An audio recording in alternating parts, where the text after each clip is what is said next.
Hey, WWE Universe, it's your boy, the main Mark here.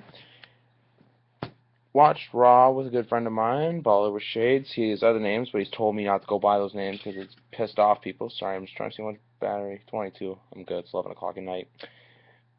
I was watching it with Baller with Shades on Twitter, and just a few side notes.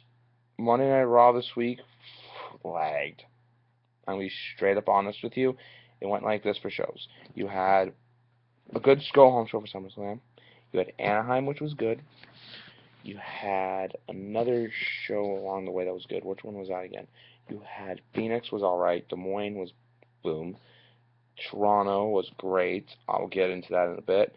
But tonight's, for what it was weak. You missed the Wyatts. You missed Punk. You had, like, all this stuff. Just randomly thing. You have a tag team contender match without the primetime players. They had a great match last night at Night of Champions. Like, this is going to be a three-part review series. Night of Champions, Total Divas, Monday Night Raw. Also, as I watched in that order, I basically watched Total Divas from 6:45 till 7:45. But you had all that going for you, and what? Nothing. First off, to get into the Night of Champions review. Night of Champions, if you ask me, was a solid pay-per-view. I'm just kidding. It had to be the worst pay-per-view this year. The worst. There was nothing good about it. Like, you had the opening match. The Tag Team Turmoil tournament was good. Like, I liked it. But when you open a pay-per-view with a promo, Assault and Battery, freaking yeah, Stevie Breach, all these guys said it best. I'm going to say it again, too. It was a glorified pay-per-view. Nothing more, nothing less. A glorified pay-per-view. Like, are you kidding me right now with this? A glorified pay-per-view. A glorified Raw, excuse me. When you have matches like impromptu Intercontinental Championship matches, that title and the U.S. title have lost its touch in the last 3 years. Probably more. I don't care. I'm just gonna go on a ramble. But like but even though it was impromptu, I have to give that it was a solid match. It was better than what was expected of it. Let's just put it that way. It could have been a horrible match that went there, 14 minutes. It was solid. Moving on next to the Divas match, which was horrible. Nothing good about it. The double sharpshooter in the ending was the best part about it. Like, you have Brie Bella and Naomi. One's on the ground. Naomi's on the ground. Brie Bella's on top of her. Why'd the ref not make a count? You've got one person on the ground with their shoulders down, another person on top of them. Make the freaking count, ref. It's not that hard of a thing to do. Like, come on. Some of this stuff is starting. I'm taking the hat off. Some of this stuff is starting to get like ridiculously out of proportional hand. When you have stuff like this happening, it's not good. Moving on now, World Heavyweight Championship.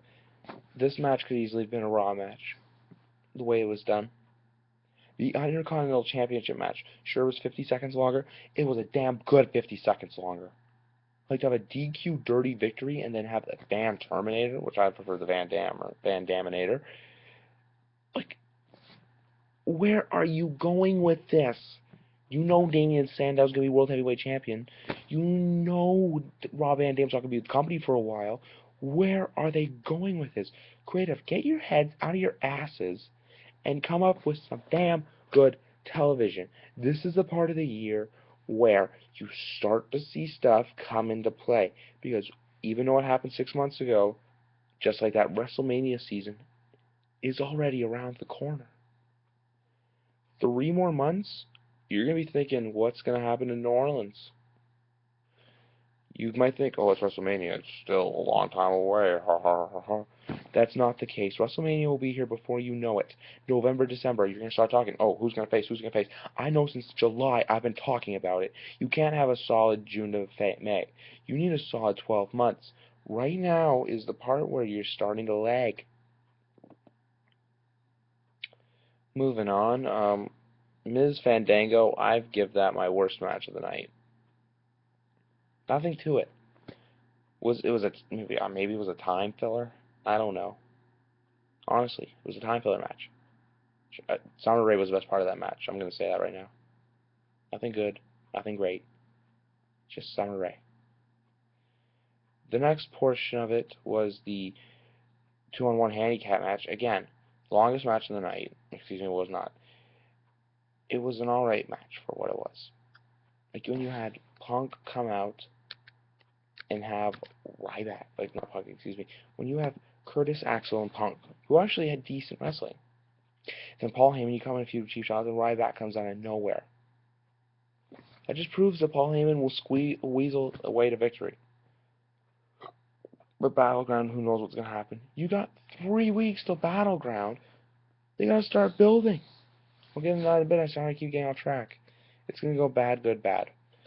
And then you had the U.S. title match. Could have been worse. I mean, no, actually, was worse. Wasn't a good match. You knew Ambrose was going to win. Ziggler's a mid-carder now. World Heavyweight Champion. Concussion. Loses it. Who knows what's going to happen with him? Like, I'll get into him later. And then Brian Orton was good to see win again. I give Night of Champions a 5 out of 10. Lowest rating of the year. What do you want from it? Like, seriously? Crap Night of Champions. It was probably the worst Night of Champions I've seen since 2000 and ever. 2007 was solid. 2008 was good. 2009, 2010, 2011, 2012. All good pay-per-views. This one wasn't. Like, I would, maybe, if you're in the building for it, it's a different story. You're in the freaking building. Of course it's going to be great. But it wasn't. Moving on now to Total Divas. Mid-season finale. My notes here. It's going to be a long 2 months before that show comes back.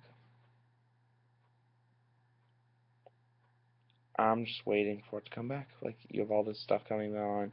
You have everything going for it. Like, it's a good show. Like, some people see the bad in it. I've seen the good. Like, it can go either way. I'm just fucking with you. I don't know why I said that. But no, Total Divas, so far, it's been good. Like, you're starting to get into the more personal issues. They're getting married. The girls are having fights and possibly moving out. Cameron with her boyfriend problems. The Bellas with their superstars. And Naomi, hers. Like, it's one of those things where it's solid, and yet it's not solid at the same time. Like, they gotta get their shit together almost. Like, the whole storylines, because who knows what's gonna happen, because they're probably filming stuff from June, July, August, now, this period, and then they're gonna film a bit, like, October, and then that'll probably be what happens here. If they do one next year, it'll probably pick up at WrestleMania time. Like, this one will probably go till, I say, November, probably till the Royal Rumble. Yeah. Yeah, but no, so far Total Divas, it's impressed me. I'm a fan. November 17th, those reviews will start again. Okay, and moving on to Monday Night Raw tonight from the Quicken Loans Arena in Cleveland, Ohio. I'm going to give it a 6 right out the gate. You had a solid opening segment, but why do you have him stripped of the title? Like, seriously, this whole corporate stuff's getting out of hand. Oh, you're giving him an ironclad contract, a timeout? You're going to sit in this office and do nothing the rest of the night. Are you kidding me? Like, why are they doing this? Why are you letting a Hall of Famer get knocked out in the middle of the frickin' ring? Or even be surrounded by 3 guys with steel chairs to have a beatdown. It's like, oh, either you pick one of them to get their jobs back, or you're getting the shit kicked out of you. What's the logic behind there, Stephanie? Stephanie's music is bad. Her mic skills are horrible. Like, you're the VP of creative. You should at least be creative when you talk. Like, sometimes I look at it, I'm in honest to God shock of what they're able to do. Like, with her. Oh, yeah. Oh, you lay a finger on the Shield and you're fired. Oh, the unemployment line. I know you're in financial trouble. I hate when they do this stuff. Stephanie McMahon, step your stuff up. I hope to God someone from Creative watches this, so they get my opinion, my voice, so that they know to do what's best. We the we the fans know what's best, not you. It's like, oh, let's do this, let's do that, let's have Orton strip, let's have Brian, like, Orton lose. You're the powerhouse, and you come out and have him kick ass. You should have had him kick ass last week at the Go Home show in Toronto. I'll get to that later. But, like, what's seriously, though? It's getting so out of hand. I'm sorry this video's going longer, but, like, Raw tonight, missing the Wyatts, missing Punk. Whatever the hell that was with Ryback and Heyman kissing him. That Billy Chuck version 2 over here, some crap like that. The main event was bad. Nothing good about this Raw. Like, Miz getting the shit kicked out of him in his hometown. Like, what? Why? Oh yeah, we're gonna bring the Miz out here. He's gonna get destroyed while his parents are sitting ringside. If I was a wrestler, they came to the Air Canada Center, I would say no.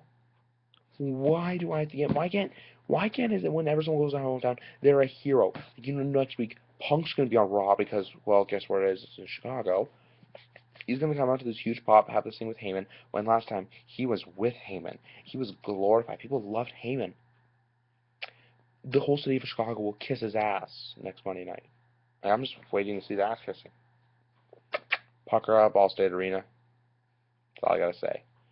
But I don't know where they're going in this. Idea was good at first. Starting to crap out. Like, what are you going to do for Battleground? I'm actually going to say this. I'm very thankful I did not buy tickets to Battleground. For one, I'm busy with this stuff right here. I'm busy with some crew stuff. But at the same time, like, I'm actually glad that it came across, because if I wasn't busy at that time with that stuff for school, I would be making the trek down to Buffalo to watch Battleground. What are you going to do? It's going to be Brian and Orton, vacant winner. Orton's going to win, have the title for another 21 days. And then there's going to be a Hell in a Cell match in Miami, Florida. Like, you already know Battleground's going to be pay-per-view. Hell in a Cell is going to be Hell in a Cell. Survivor Series has gone down to shit. Last two decent Survivor Series was 2009, 2011. Hopefully it's a reskip here, so gotta plan something good for the Boston crowd, baby, Boston. And then TLC, which just got announced tonight. Tickets go on sale this Saturday for TLC in Houston, Texas. Yes. I'm not from Houston, Texas. I just felt like saying that. But Houston has been filling arenas lately. Like, I remember August 2012, you sold out SmackDown. 20th Anniversary Raw, you sold that out. SmackDown, on a Thursday night when they were going to Australia, sold out. Houston is becoming a great place for WWE to go, because they know, we go to Houston, we're going to sell. It's like Boston, it's like Chicago. Like, my friend was like tonight, oh, why do they always go to Chicago? They go to the cities all the time for pay-per-views and events where they know they're going to sell tickets. Like, come to Toronto. Cleveland tonight, I saw it. One good. 5 sections in the upper level. Like, I think 75% of the upper level is tarped off. So, like, probably 12,000 fans there tonight. It was just bad. Like, nothing good. But here's the other good stuff. Last Monday Night Raw was awesome. 10 out of 10. The crowd, the arena, the show, the pre-show, the dark match. Nothing bad to complain about it. We were chanting the whole night. Kill the doctor, maple syrup. Monday Night Raw in Toronto. Please come back. I know you're coming back December 30th for a house show. I'm still debating whether I'm going to go to that or not. Don't fully know yet. It's just a waiting game, really. I'm going to see if I'm doing anything. If not, honest God, I might just pick up some tickets last minute and then just go. But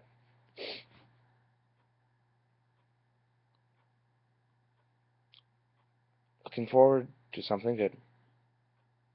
Like, that show last week was awesome with Edge. I got on TV even though I was on the wrong side. Like, last Monday night was amazing.